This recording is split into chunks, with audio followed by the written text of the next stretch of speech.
We're talking about No Other Land. This is an Oscar-nominated documentary feature. This is sort of a groundbreaking, incredible film. We talked about The Siege of the Sacred Fig earlier this week, and I mentioned that it was sort of a miracle that that movie existed. That is very true of this one as well. We chose it as our best documentary this past year at LA Film Critics. A lot of groups are doing the same, but it does not have distribution yet. Alonso, tell us about it. This is what's happening in my village now. Soldiers are everywhere. But it is opening in Los Angeles this weekend. I'm not sure how that works, but people in LA will finally have a chance to see this movie projected. I know there have been a few one-off screenings. So yeah, it's from a quartet of directors: Yuval Abraham, Basel Adra, Hamdan, Billal, and Rachel Szor, and it focuses on Abraham and Adra. One is Palestinian and one is Israeli, and they are kind of trying to document what's going on, in Gaza, in Palestine. And all of this was shot before the October incident that, then kicked off stuff getting much bloodier and much more brutal. It was already bad.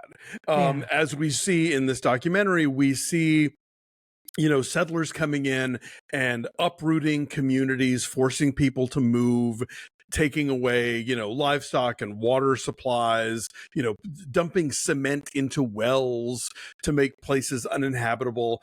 And this is very on the ground reporting. I mean, like, these guys are there while it's all happening. And so it, has a sense of, like, you are seeing this stuff unfolding. It is not filtered. It is not somebody telling you about it or propagandizing. It is just like, this is it. We're looking at it. We're seeing it. It's happening right here. And that gives the film a real, just kind of gut punch intensity. I can't think of many documentaries that I've seen where, a lot of times you'll get something where a filmmaker comes into a battle zone or comes into a place and documents it and talks to the people and, shows you stuff that's going on. But, like, these guys are living there. These guys are part of that community that is being uprooted and are related to the people that it's happening to. And so it feels all that much more personal.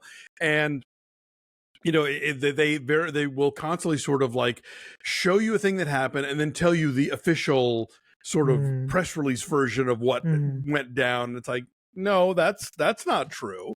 Right, we saw with our own eyes what just happened. Exactly. Yeah. And so I think it really it's very effective for people who maybe are prone to trust certain sources to kind of say, like, well, no, here's what happened and here's what they tell you what happened. So yeah, it's a devastating documentary, and I really hope that it gets out there. It I think has a very strong chance of winning the Academy Award this year, and I hope that opens doors for people to see this thing.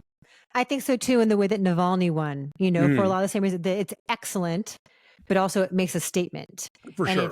It's gripping. I think too, for a lot of people who might look at this long-standing conflict and feel like it's daunting and feel like it's endless and like, I don't want to know about it. I don't understand it. It's far away. It's never going to end. This is so intimate. And as you say, like, on the ground, and really it's a story of this friendship in a lot of ways. And so I think that the intimacy and how specific it is to, a few people here really brings it home and makes it, if not relatable, at least, like, understandable, and gives us an opening for sympathy in a way that in a big, daunting news project might not. Yeah. And at the center of this film is a friendship between an Israeli and a Palestinian, which I think in itself is a statement, and it gives hope.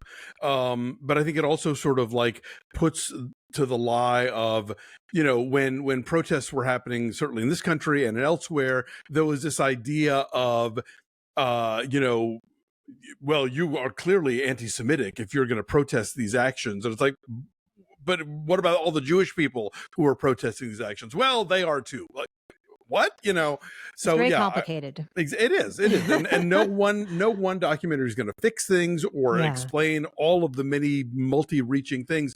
But I think this just kind of comes down to basics of like, here are these children, here are these old people, here is the access they are being denied to, medical care or water or a school or a place to live or any of that stuff. There's a really powerful moment involving, there's this school that when they built it, Tony Blair came and visited, and then you see how that's going now. And it's just, I think that, for a lot of us who are far away geographically from what's going on, this really kind of gives you an eye on the situation that you might not have had before. Also, there's a great artistic beauty to a lot of it. Yeah. It's a documentary that quite frequently is shot like a narrative feature. And so we're making it sound like it's totally harrowing all the time. No. And it is shocking, it is depressing as hell, and it is frustrating. But quite often when it's just, these two guys walking along, maybe the sun is setting behind them, maybe they're sitting down just having a cigarette under the moonlight, there's a great feel for the cinematic quality of the storytelling here, and a community living its life. Like people are still like, I think there's a wedding at one point. Like there's definitely sort of people sitting around, campfires and sharing stories, and kids play soccer. Exactly. Yeah. So it is about the kind of day-to-day existence that people are trying to carve out for themselves in a territory that has been deemed hostile to them. Right. And just how this friendship began. Basel Adra is a longtime Palestinian activist. You see, he's been on camera his whole life. Yeah.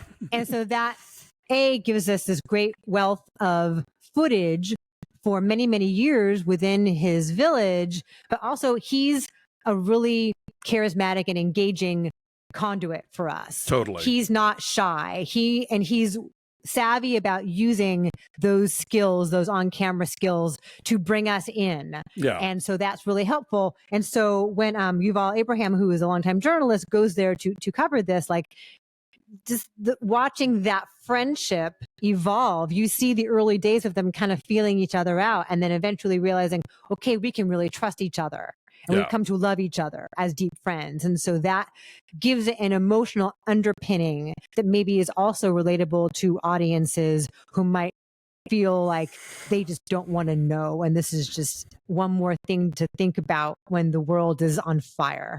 Right.